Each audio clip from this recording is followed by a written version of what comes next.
Guys, well, we're back here with another addition to the Ford collection.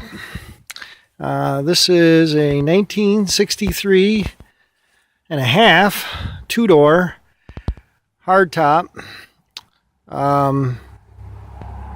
Ford Galaxy 500.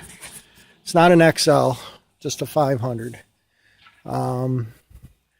I'll have to get an angle on it here because she's a long one. And just dragged her home. She was going to go to the crusher. Couldn't let that happen. As you can see here, I had Georgia plate on it. Was last on the road in 1988. And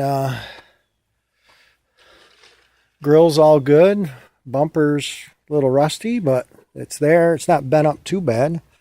Seems like there was a bend in it. Oh yeah, there's a bend right here. Right down there. Somebody got a chain on it. Actually, I got the chain in almost the same spot pulling it up on.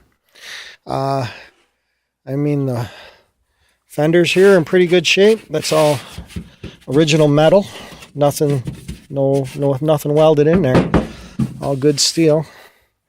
Just got a little hole down here. No big deal. Missing the Galaxy. This would have said Galaxy on it. Single letters, G-A-L-X-A-Y, or whatever it is. And then the 390 emblem would have went up here. I just picked up a set of 390 emblems for it. This side of the car, still rockers, really good. Little hole here. Had some Bondo slammed on it. I peeled off some of it. Not a lot though. We'll cut a piece of metal. And slam that right in there. And she'll be good. These are all good. All rock solid here. Again, Bondoed up back here. Yeah, it's Bondo. But that doesn't scare me too much. Just a little sheet metal work. Put that back together. Trunk's got a little hoinky doinky in her. It closes pretty good on this side, but it's raised up right here, and there's a dent right here, so I think they got into it a little bit. And it's getting pretty thin back here. I'll show you when I open the hood or the trunk. Taillights are good. A little dirty. Both of them. Bumper. This one's got weird grind marks on it. That's very odd. I can't quite figure out why that is ground like that. I mean, unless they dragged it down the road or something. I mean, I really don't know why there would be grind marks on it. I can't figure that one out. Bumper, this one's in better shape. It's just got some pitting up on the top. That might clean off quite a bit. This quarter panel, not as bad as the other side, but definitely got some moisture and some rat's nest in it. We'll see that in the trunk. The trunk is pretty bad. This is the only hole on this side of the rockers. You can see the rest of the rockers are good. Trim's kind of popping off a little bit up there, but that's just a spring clip. Pop that back on.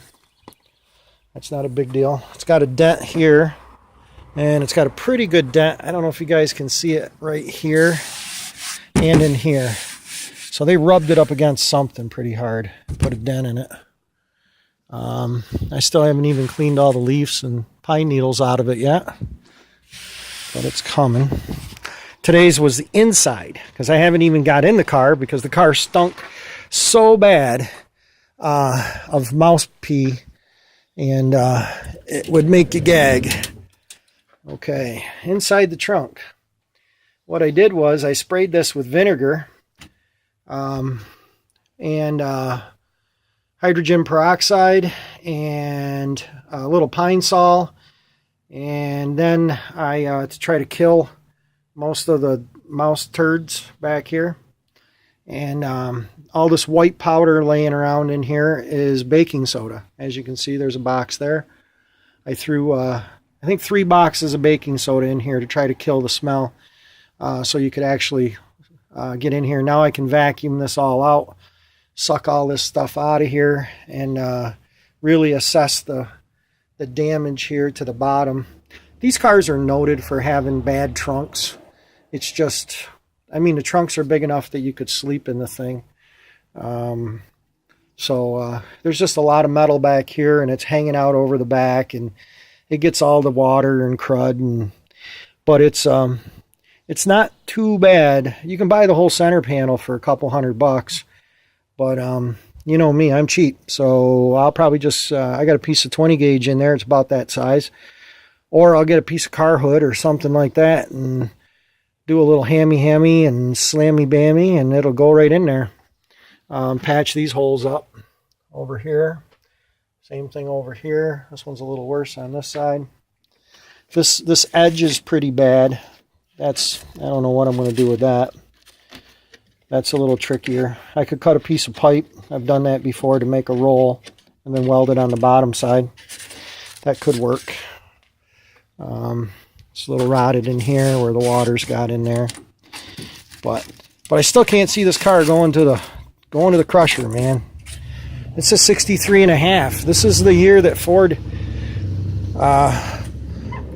really was competitive at NASCAR, and they with this car, you know, I mean, this Fastback, originally this back would have been straight up, very almost 90 degrees, and they swept it.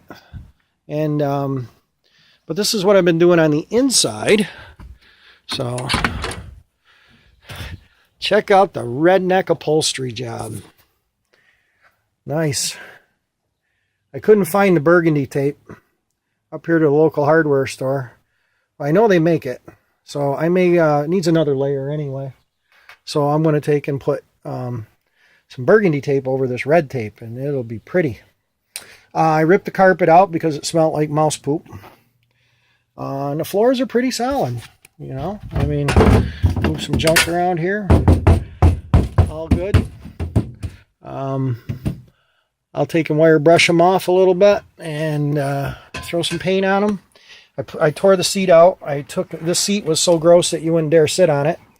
I took that out, and I did the back here. You can see there's a hole in the back. Yeah, pretty typical. I pulled the back seat out. Again, redneck upholstery job up on the top. This kind of holds everything together. I took everything. I used a magic eraser to take the mold and the scum off the seats. I hosed them all down, and then armor-alled them, and I think they look pretty darn good. Not too shabby. These are the plates for the door, or for the kick panels on the rockers here. So these are all in good shape. Good metal here. So very happy with that. Bottoms of the doors. This one here is showing there's a little metal ring that goes on here that holds this up in here, and the cardboard got wet. But other than that, door bottoms are all good. I have the trim that goes on here that just clips on with a couple screws. Windows go up and down. Oh, that's not the window. Oh yeah, watch this. Cool beans, check that out. You don't see too many vent windows do that, do you? So, and this one goes up and down. I didn't move it too far. It needs to be lubricated, but it works. This is a hard top, so this window goes all the way down. You can see, and stows away. So you got totally wide open. It's pretty cool. So, not too shabby. And dash. Check out the dash. I'll do it from both sides. There's the Galaxy. This is pretty rotty in here. I don't know what I'm going to do with that. This is all mouse nests up in here, and it's all pretty ratty. So, got the clock, got the radio, heater controls. car is sitting on my trailer right now, so I can't really crawl inside of it easily, but that's okay. So door closes good, solid, not really no wiggle in the hinges. We'll go around to this side. So before I open this door, I'll show you the boo-boo over here. Somebody opened the door into the fender, and as you can see, made a big mess out of this door. You can see where it hit it right here, crushed it.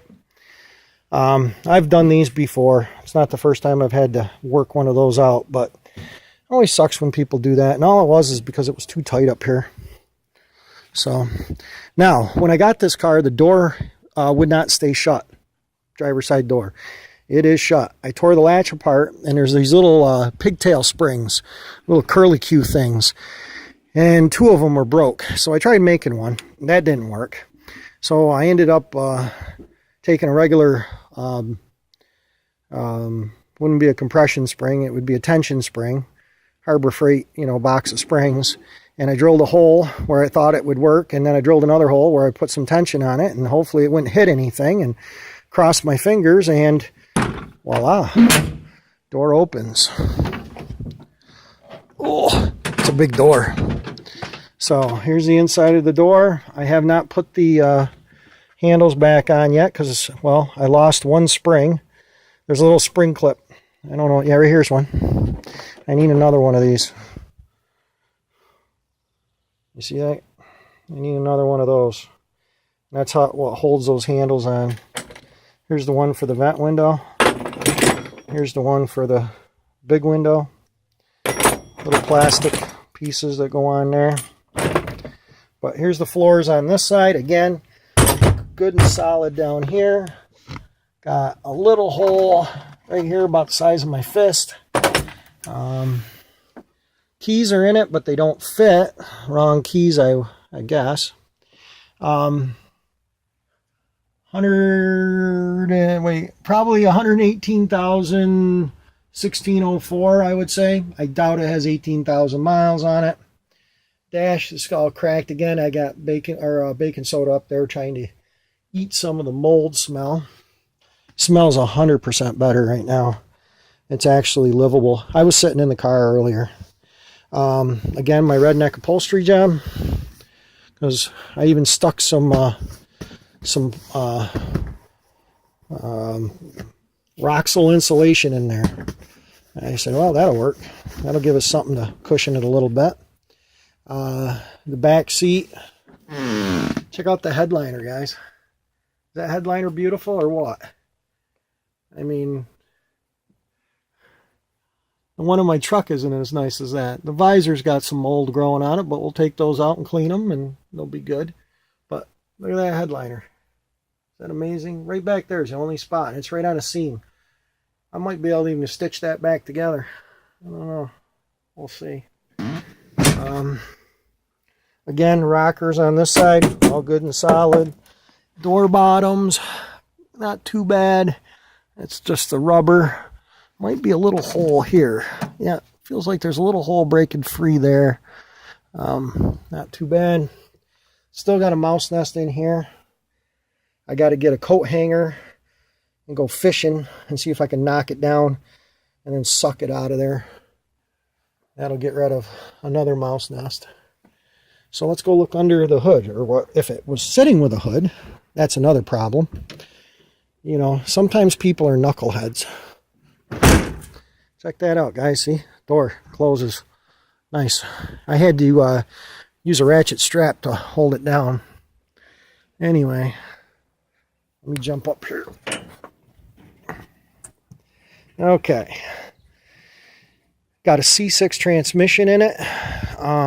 Should have an FX, but somebody's changed it out to a C6, which I'm good with.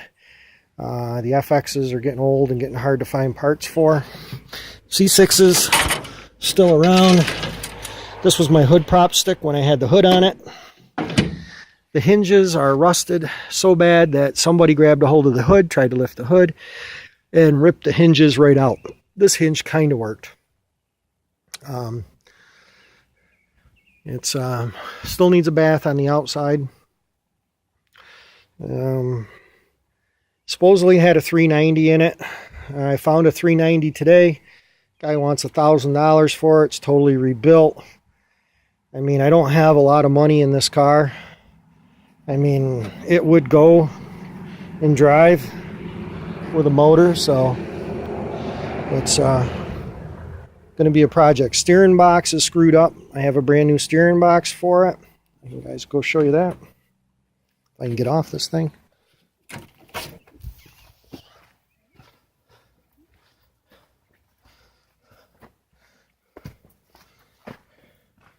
Here's the brand, well, it's not a brand new steering box, but I got it off the guy today. Guy with the motor, $50, that's cheap. Can't beat that. So anyway, guys, I'm going to let you go. I've been on here 15 minutes, so we'll talk to you later.